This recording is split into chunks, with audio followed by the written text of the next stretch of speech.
அடையாளையும் கர்த்தர் சாட்சியாக நிறுத்தியிருக்காரு. எனக்கு திருமணம் ஆகி 14 வருடம் குழந்தை இருந்து 5 தடவை எனக்கு அபார்ஷன் ஆகிருந்தது. குழந்தை இல்லாத நான் எவ்வளோ கஷ்டப்பட்டேன், பாடுகள் அனுபவித்தேன். எல்லாராலையும் நான் ரொம்ப புறக்கணிக்கப்பட்டேன். நான் ஒவ்வொரு நாளும் கண்ணீரை வடிச்சுக்கொண்டு இருந்தேன்.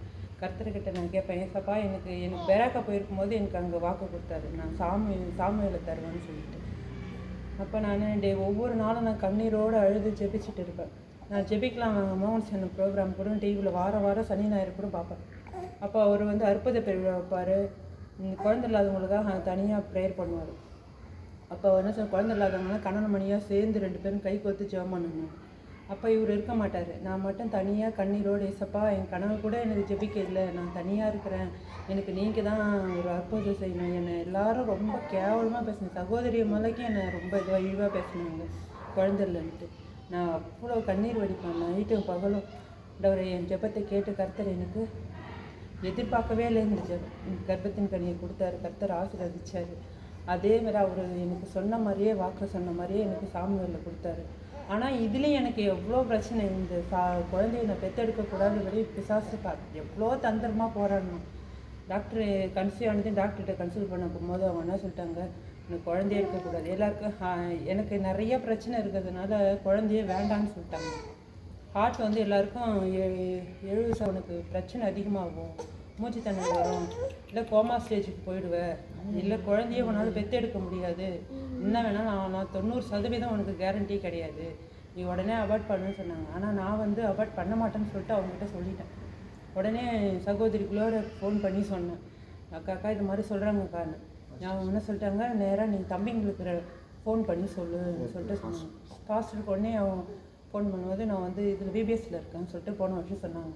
விபிஎஸ் முடிஞ்சு ஃபோன் பண்ணி சொன்னேன், ஜெபம் பண்ணார் ஃபோனில் இருந்தாங்க. அப்புறம் நானும் கண்ணீரோடு, ஏசப்பா நான் அந்த குழந்தைய சாட்சியாக பெற்றெடுக்கணும், நீ நான் எவ்வளோ கண்ணீரோடு ஜெபிச்சுன்னு கர்த்தர் என்ன எப்படியே சொல்லி பார்த்தேன், அந்த குழந்தை உனக்கு வேண்டவே வேணாம். நான் சொன்னேன், இது கர்த்தர் கொடுத்த குழந்தை, இது நான் நல்ல மாதிரியே பெற்றெடுப்பேன். டாக்டருக்கும் எனக்கு வாக்குவாதம் நடக்குது. பெரிய டாக்டர் ஜிக்மர் பெரிய டாக்டரு எங்கள் வீட்டுக்காரரை கூட்டி எங்கே அவங்க கணவர் அவங்க அரசில் பேசணும்னு சொல்லிட்டு சொன்னாங்க. ஆனாலும் கர்த்தர்னுட்டு நான் ஜெபம் பண்ணேன், ஏசப்பா நீங்கள் கொடுத்த குழந்தைய நல்ல மாதிரியாக நான் பெற்றெடுப்பேன், இவங்க எந்த தடையும் பண்ணக்கூடாது, எனக்கு எந்த பிரச்சனையும் ஆகாதுன்னு நான் விசுவாசிக்கிறேன், இது நீங்கள் கொடுத்த பிள்ளை இதுன்ட்டு. அதேமாதிரி அவங்க என்கிட்ட எவ்வளோ சொல்லி பார்த்தேன். நிறைய டாக்டருங்க பேசினாங்க, இந்த குழந்தை வேண்டாமா, இல்லை நான் ஒரு உயிரை கொல்ல மாட்டேன். எத்தனையோ தடவை எனக்கு அபார்ஷன் ஆகிருக்கு தானா, நான் இந்த தடவை இந்த குழந்தைய நான் அபார்ஷன் பண்ண மாட்டேன்னு சொன்னேன். அவங்க என்ன சொன்னாங்க, கண்ணுக்கு தெரியாத உயிரை நீ பார்க்குறியம்மா, வான் உயிரை நாங்கள் பார்க்கணும்ல, நீ கண்ணுக்கு தெரிஞ்சு வான் உயிரை எப்படி நாங்கள் கொடுக்க முடியும், அதெல்லாம் எனக்கு எதுவும் ஆகாது, நான் நல்ல மாதிரியாக அது என் பையன்தான் இன்னும் நல்ல மாதிரியாக பெற்றெடுக்கணும், நான் உங்கள்கிட்ட வாக்குவாதம் வாங்குறேன். சரி நீ இவ்வளோ விசுவாசமாக இவ்வளோ இதாக இருக்கிறம்மா, நீ ஏன்னா ரொம்ப டாக்டருங்களாம் என்னை பார்த்தாவே ரொம்ப பரிதாபமாக போடும், நீ ரொம்ப ரிஸ்க் எடுக்கிறம்மான்ட்டு டாக்டருங்களாம் எனக்கு பண்ணாங்க. ஆனால் நான் ரொம்ப வைராக்கியத்தோட ஜெபத்தை விடவே இல்லை.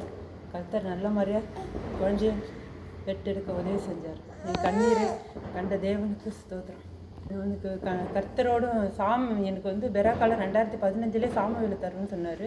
ஆனால் கர்த்தரோடும் மனுஷனோடு போராடி பெற்றதுனால இவனுக்கு இஸ்ரவேல்ன்ட்டு பேர் வச்சுருக்கேன்.